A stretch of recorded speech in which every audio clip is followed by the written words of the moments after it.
Kəlbəcər Azərbaycanın ən yüksək dağ rayonu. Dəniz səviyyəsindən 1500-3800 metr yüksəklikdə yerləşir. Ərazisi 1936 kvadrat kilometrdir. Ermənilər tərəfindən işğal edildiyi tarixdə rayon əhalisinin sayı 54 min idi. Qızıl, xrom yataqlarına və meşə zolağına görə Azərbaycanın ən zəngin rayonu hesab olunur. Tarixi, dini və memarlıq əsərlərinin sayına görə də Kəlbəcər rayonlarımızın arasında ilk sırada yer alır.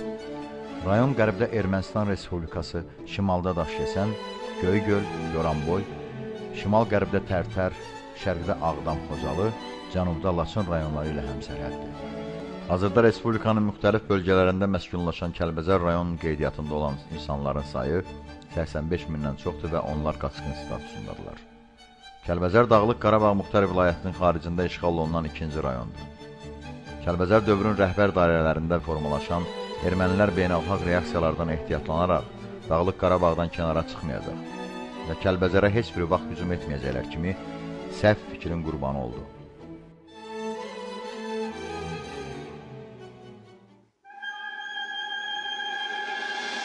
Bu mübarizə 701 saylı hərbi hissənin döyüşçülərinin göstərdiyi misilsiz qəhrəmanlığın nəticəsində və 400 nəfər döyüşçünün həyatı bahasına baş vermişdir. Hadisələr Kəlbəcərin 60 min dinc əhalisinin Xocalı qətliamından ən azı 10 dəfə artıq baş verəcək böyük bir fəlakətə məruz qalmasından xilas edilməsinin savaşı kimi yaddaşımızda qaldı.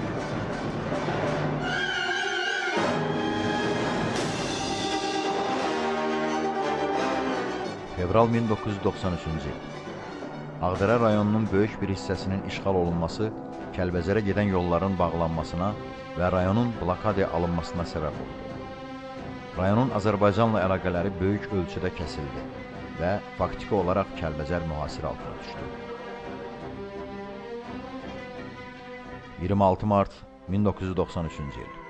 Düşmən Kəlbəcəri işğal etmək üçün 6 alaydan ibarət olan qüvvə və hərbi texnikası ilə 6 istiqamətdən hərəkətə başladı. Ağdərə rayonundan 3, Laçın rayonundan 1, Ermənistan-Azərbaycan dövlət sərhəddindən 2 alayla hücuma keçdi. Düşmənlər şiddətli artilleriya hazırlığından sonra tank, PDM atəşləri ilə Urudan və 7 ədəd döyüş helikopterinin hücumundan atəş dəstəyi ilə Ağdərə-Kəlbəcər avtomagistral istiqamətində 50 km cəbhə boyunda hücuma keçdilər. Mühasirə altındakı Kəlbəcər rayonunun köməyinə qonşu Laçın rayonunun dəhlizi uğrunda döyüşlər aparan 701 saylı briqada yetişdi.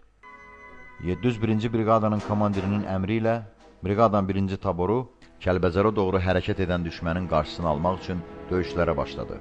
Çərəkdar ətrafında gedən 3 günlük döyüşlərdən sonra düşmənin Kəlbəcər istiqamətindəki hərəkətinin qarşısı alındı. Həmin döyüşlərdə düşmənin 2 döyüş helikopteri, 1 tankı, bir neçə PDM-i və çox saylı canlı qüvvəsi məhv edildi. 701 saylı briqadanın 1-ci taboru 8 nəfər şəhid, 6 yaralı itki verərək 1 tank və 1 zenit top itirdi. 27 mart 1993-cü il. Bu dəfə düşmən 701 saylı briqadanın müdafiəsinin sol cinahından Murovdağa qədər hərbi hissələrin olmadığına görə nəzarətsiz qalan 25 kilometrlik boş ərazidən hücuma keçdi. Ağdaban və Bağlıpəyə yaşayış məntəqələrini ələ keçirdi və 1-ci tabora arxadan zərbə vurmaq üçün irəliləməyə başladı. Əməliyyatlar və düşmənə qarşı mübarizə gün boyunca davam etdi. Kəlbəcər rayonunda olan 701-ci briqadanın 200 nəfərlik hərbi qüvvəsindən sağ və sol cinahlarda döyüşən 2 dəstə mühasirəyə düşmüşdü. Mühasirəni yarmaq üçün mərkəz istiqamətində əks hücuma keçən zirehli dəstə tunel istiqamətində döyüşərək geri çəkilməyə başladı.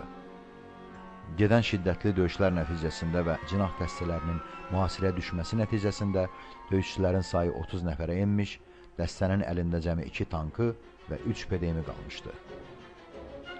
30 mart 1993-cü il.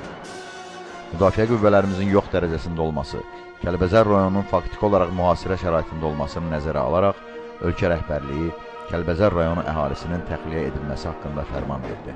Martın 30-dan 31-nə keçən gecə Müdafiə Nazirliyi Kəlbəcərin işğala məruz qalmaq təhlükəsini, Laçında döyüşən 701-ci briqadanın mühasirəyə düşəcəyini nəzərə alaraq, briqadanın Kəlbəcərin müdafiəsinə cəlb edilməsi üçün Laçın dəhlizini tərk edib Kəlbəcərə çəkilmək əmri verdi. 701-ci briqada düşmənin artilleriya atəşləri və helikopterlərinin təqib altında böyük çətinliklə hissə-hissə döyüşərək Kəlbəcərlərə kömək etmək üçün göstərilən istiqamətdə hərəkət etməyə başladı. Briqada bütün imkanlarını səfərbər edərək son ana qədər döyüşürdü. Ölkədə aparılan təcili səfərbərliyin nəticəsində toplanmış insanlar dəstələrə bölünərək təlim keçmədən helikopterlərlə birbaşa Kəlbəcərə, 701-ci briqadaya göndərilir və oradan da döyüşə atılırdılar.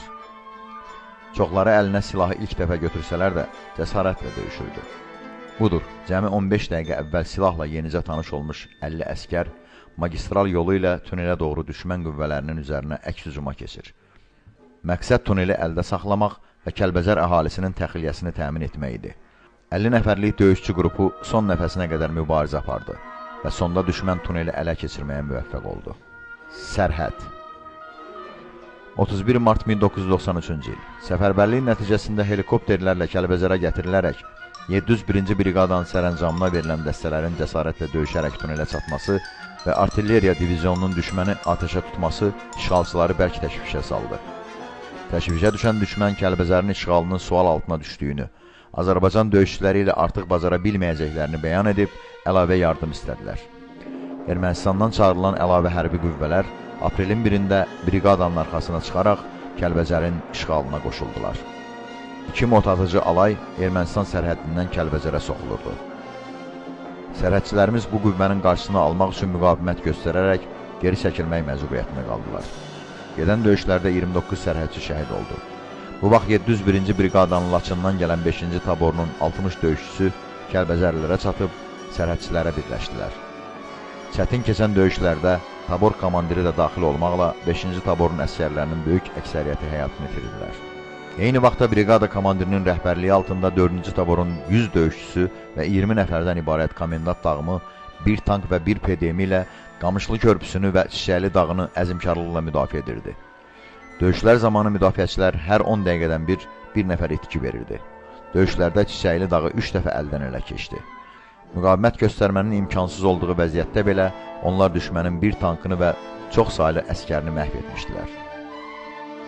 2 aprel günü Kəlbəcər böyük ölçüdə işğal olunduğu zaman 701-ci briqadanın böyük qəhrəmanlığı sayəsində rayon əhalisi artıq öz yaşayış yerlərindən təxliyə edilmişdi. Aprelin 5-də isə 701-ci briqadanın mühasirədən çıxan 100 nəfər döyüşçüsü düşmənin əlinə keçən və Gəncə şəhərini atəş altında saxlayan Ömər aşırımını geri almaq uğrunda döyüşlərə atıldı.